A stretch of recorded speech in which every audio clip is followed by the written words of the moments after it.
Hello and welcome to Niaga Spotlight with me, Tamina Kausji. Niaga Spotlight goes through the week in business and future affairs.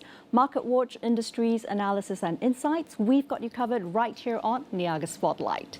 Well, this week on analysis, we cover the European Union Deforestation Regulation, the EUDR, and Malaysia's palm oil industry. Now, the EUDR aims to reduce deforestation related to the production of palm oil, coffee and rubber, among other commodities.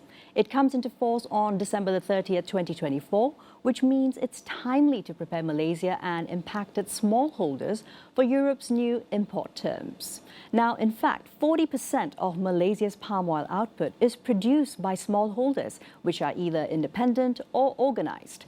13.6% of these Malaysian independent smallholders are family-run, with subpar social and environmental standards due to capital constraints. Now, the incomes of these families average 1,600 ringgit per month, well below the new national poverty line of 2,208 ringgit.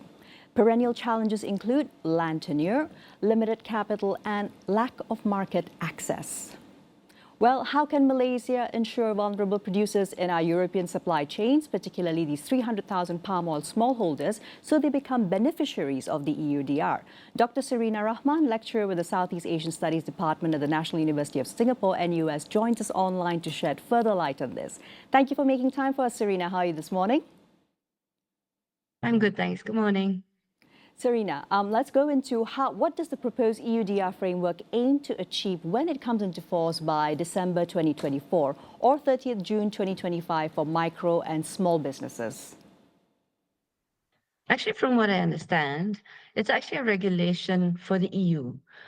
So the biggest impact will be on the EU community, and they need to make sure that their suppliers do not engage in anything along the supply chain that has to do with deforestation. So what that means is the companies in the EU have to hustle to make sure that their supply chains are clean. So for us who are the exporters of the primary product, we then need to make sure as a part of that, that no deforestation is involved when it comes to delivering our goods. So it's not just oil palm, although that will affect us the most, but it's also other crops, as you mentioned. So the whole purpose behind this is deforestation, and that really is the claim that the EU is giving. Absolutely. Now, of course, it's also upon us to conduct extensive diligence on the value chain to ensure the goods do not result from recent, meaning post 31st of December 2020 deforestation, forest degradation or breaches of local environmental and social laws. In your opinion, do you feel the frameworks in place currently are able to address some of these fairly stringent requirements, Dr. Serina?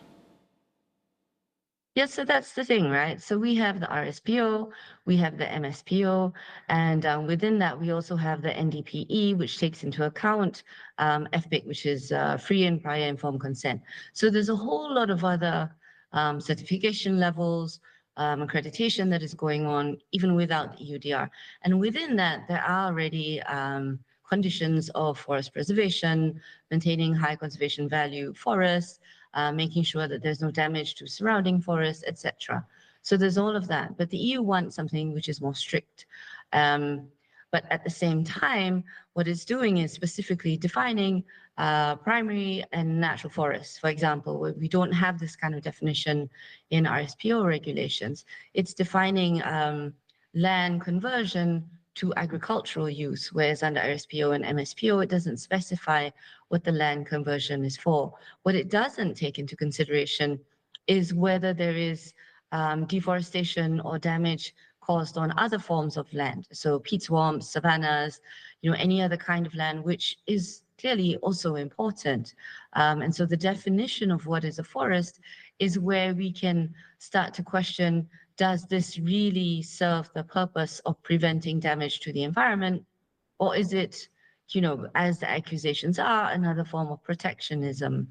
There's also the question of, it is deforestation from 2020, if I'm not wrong. So the existing requirements that we have actually stretch back to 2005.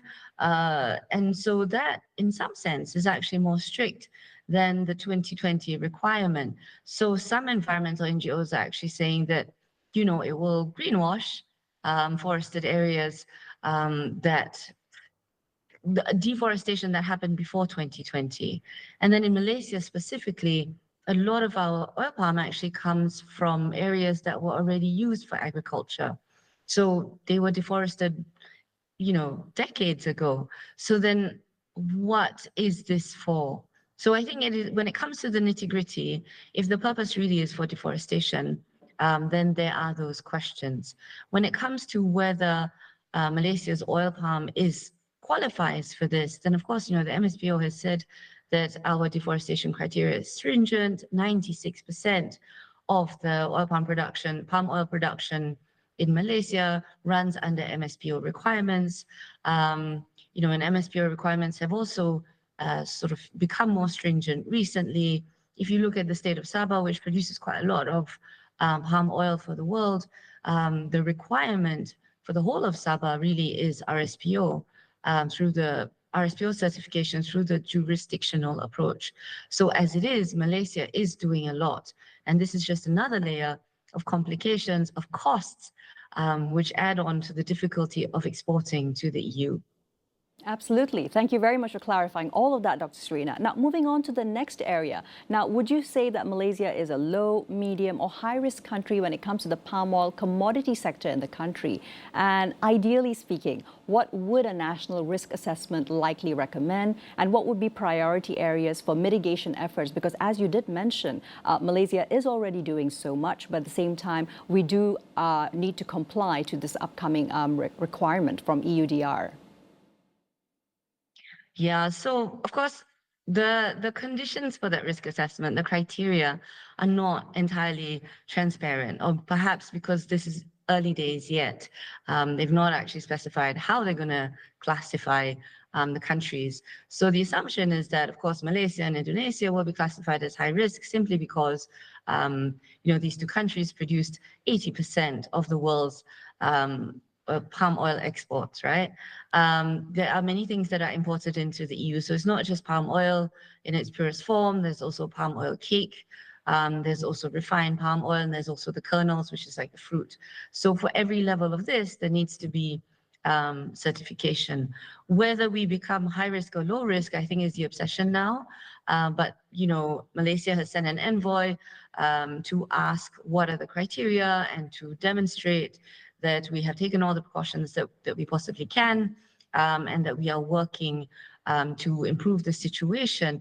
I mean, there was a WRI, World Resources Institute report to say that Malaysia and Indonesia have some of the highest reforestation figures, which means a decrease in deforestation numbers. And Malaysia's numbers was like 40%, if I'm not wrong. It's number 4 in the world. So that means our deforestation has reduced by 57%, not 40%, sorry. So forest loss is what we're referring to. Of course, MSPO declares that forest cover in Malaysia is 53%. Sometimes the definition of forest cover needs to be clarified. But, there's a lot of effort on the ground. So I think if the EU decides to classify Malaysia as high risk, there needs to be a lot of explanation as to why. What we can do to mitigate, there are consultancy companies, of course, a lot of them are jumping on board to demonstrate that the RSPO can be used as a tool to ensure that Malaysia complies with the EUDR.